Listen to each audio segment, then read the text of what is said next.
Ce podcast vous est offert par Luminus, le partenaire énergie de votre entreprise.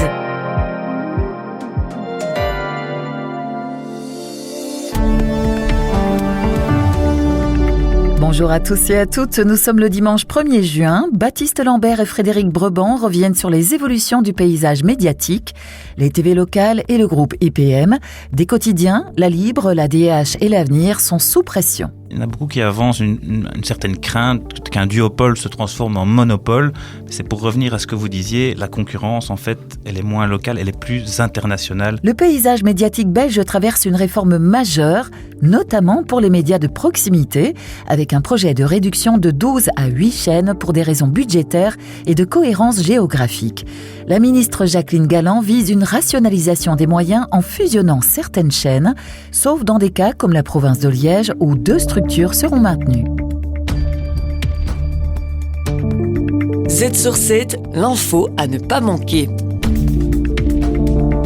Un expert interviewé par Trends Tendance analyse les racines d'une actualité forte. Bonjour Frédéric Brebant. Bonjour Baptiste Lambert. Alors, les médias évoluent dans un contexte budgétaire difficile. Ça touche également les médias de proximité. Ce sont les anciennes TV locales. La semaine dernière, Jacqueline Galland, donc la ministre de la Fédération de Bruxelles, en charge des médias, a déposé un plan pour limiter ce nombre de TV locales. Je pense qu'on passe de 12 à 8, c'est ça ? Exactement, ça c'est la volonté à l'horizon 2031 de passer de 12 médias de proximité à 8. Donc dans ce projet de réforme du paysage des médias de proximité, c'est l'intitulé exact. Je dirais que quelque part elle a coupé la poire en deux parce que quand elle est arrivée dans le gouvernement, elle avait dit il faudrait diminuer de moitié. Ça, c'était son objectif. Je vais quand même vous replanter le décor parce que quand on parle des télés locales devenues médias de proximité, il faut remettre un peu le contexte et voir de quoi on parle exactement. On en a 12 actuellement, une à Bruxelles et 11 dans les provinces wallonnes, pour un territoire qui n'est pas très grand, 17 000 17 000 kilomètres carrés, c'est l'équivalent de 2 départements français. Ah oui, et ça coûte beaucoup d'argent. Il y a quand même près de 400 équivalents temps plein, dont 136 journalistes pour ces 12 télés.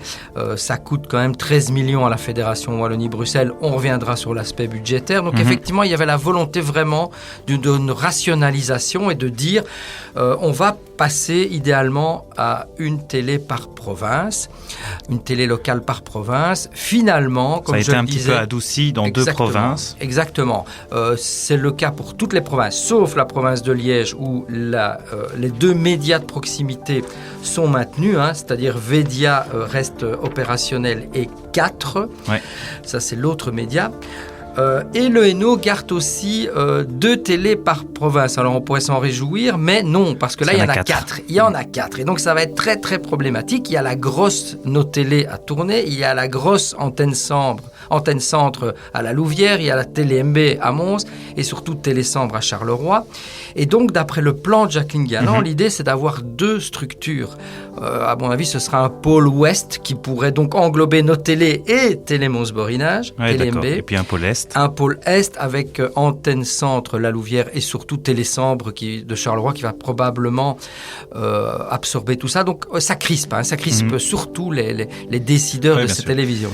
Eh bien, vous avez parlé de difficultés financières. On peut retracer un petit peu le pourquoi en fait de cette réforme et est-ce que c'est pertinent finalement de garder ce nombre réduit de TV locales ? Alors, vous le savez mieux que moi, la Fédération Wallonie-Bruxelles va très mal au niveau de ses finances. C'est peu de le dire. Voilà, et donc l'idée, c'est d'abord un souci, effectivement. C'est très bien cité d'ailleurs dans la note, elle le dit clairement. C'est une utilisation plus responsable des deniers publics. Elle insiste vraiment sur ce nombre réduit d'acteurs, mieux structurés et géographiquement cohérents. Donc, il y a dans son chef une logique d'efficience. Alors, c'est vrai qu'on pourrait tiquer sur l'aspect strictement ennuyé. En revanche, moi, je trouve personnellement que pour certaines télés, c'est tout à fait justifié. Quand vous voyez que sur la frontière du Brabant wallon et de Namur, vous avez une télé qui s'appelle Canal Zoom et qui couvre 4 communes. une. C'est un non-sens. Et donc, c'est clair que certaines télés locales ont été là pour servir des baronnies, hein, faut pas avoir peur de le dire. Et donc, par exemple, à Namur et dans le Brabant wallon, là, je pense que c'est tout à fait rationnel de réunir, par exemple, Bouquet, qui se situe à Namur, et à Rochefort, Ma Télé, c'est le nom, pour faire une seule télé et de démanteler quelque part Canal Zoom et de la rapprocher de TVcom, qui est à quelques kilomètres à peine dans le Brabant wallon. Oui, donc là, on comprend la cohérence, on comprend la logique des synergies, de la mutualisation des moyens pour faire des économies, encore une fois. Et c'est le cas aussi pour le Hainaut, mais ça sera beaucoup plus difficile à mettre en place.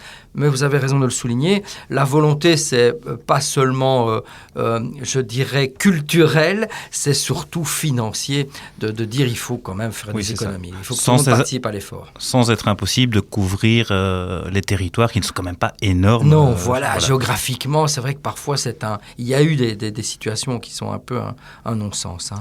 Alors, ces difficultés budgétaires, elles concernent aussi la presse papier et un autre grand groupe de médias, IPM, pour ne pas le citer. Alors, IPM, c'est la Libre, la DH, l'Avenir.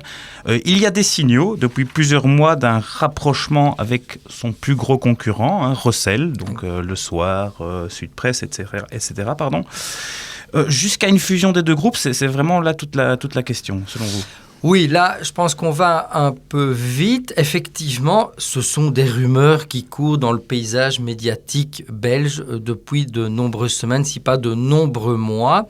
Alors, il y a des bruits de couloir, il y a des approches, des tentatives. Alors, effectivement, on a beaucoup parlé la semaine dernière là aussi d'une fusion éventuelle, mais les principaux concernés ont démenti, aussi bien Bernard Marchand, le CEO de Rossel, que François Léaudet, qui dit non, il n'est pas question pour l'instant que Rossel prenne 30% dans le capital d'IPM. Mais il y a certains rapprochements.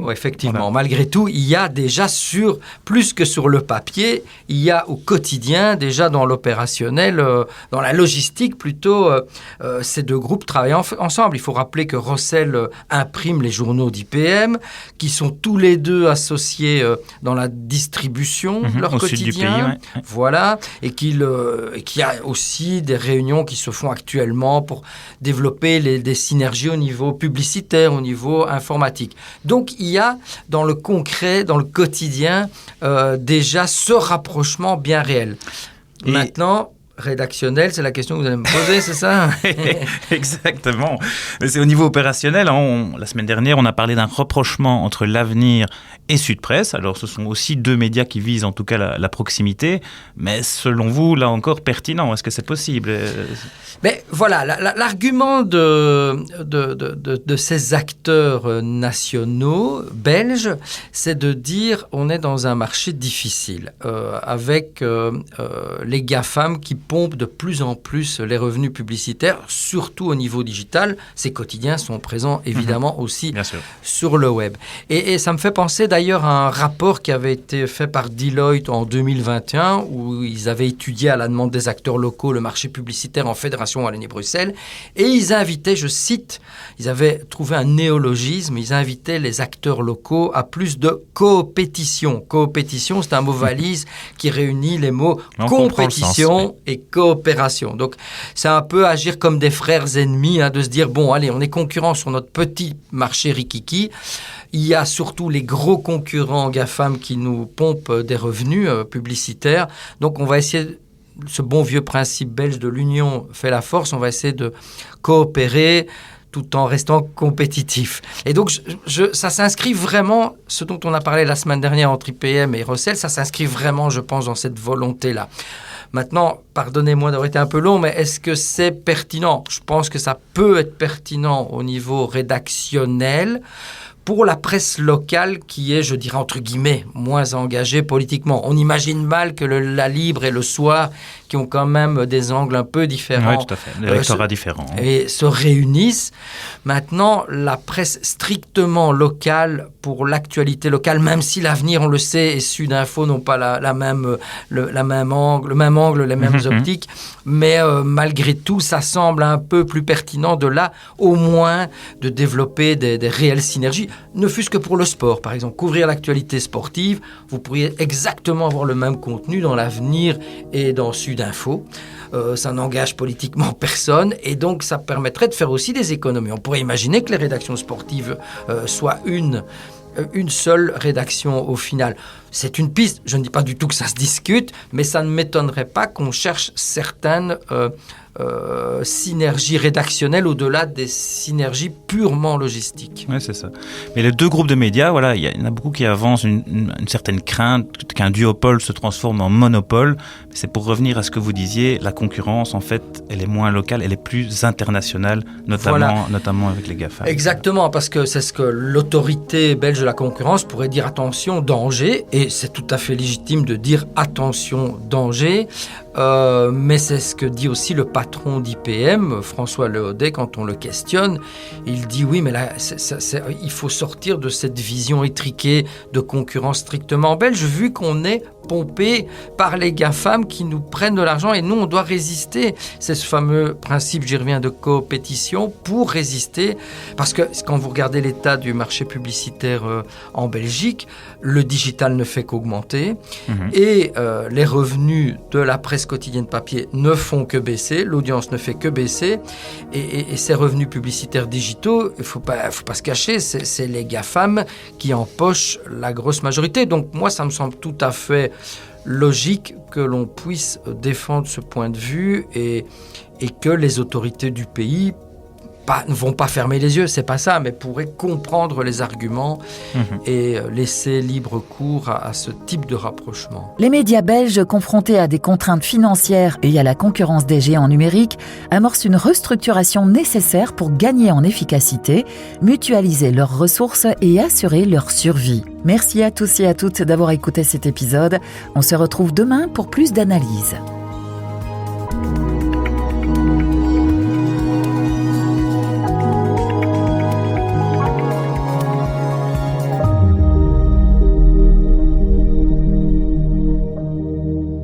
Mieux gérer l'énergie au sein de votre entreprise ? Ça commence par l'expertise de Luminus. Bonjour, je suis Quentin Janssen, directeur B2B chez Luminus. Avec mon équipe, nous aidons les entreprises belges dans l'électrification de leurs besoins. Aujourd'hui, je vais vous expliquer comment votre installation solaire peut intelligemment contribuer à l'équilibrage du marché de l'énergie. Quand on parle d'énergie solaire, on pense souvent à la rentabilité. Mais saviez-vous que vos panneaux solaires peuvent également aider à stabiliser le réseau électrique ? Et que vous êtes rémunéré pour cela ? Cela se passe via le marché du déséquilibrage, un mécanisme qui garantit que la production et la consommation d'électricité restent toujours équilibrées. Ce qui devient de plus en plus complexe aujourd'hui avec la montée du solaire et de l'éolien. Les entreprises équipées de panneaux solaires peuvent jouer un rôle important. Grâce à un système intelligent, nous adaptons la production de vos panneaux de façon flexible, et ce, sans impacter votre propre consommation. Ainsi, vous contribuerez à l'équilibre du réseau et cela rapporte, car votre fournisseur pourra vendre cette flexibilité sur le marché du déséquilibrage. Vous êtes ainsi rémunéré pour injecter quand le réseau en a besoin et vous évitez la surproduction aux heures de pointe. C'est bon pour votre portefeuille et c'est bon pour le réseau. Vous souhaitez en savoir davantage ? Visitez notre site web luminus.be/smartkits. Luminus ?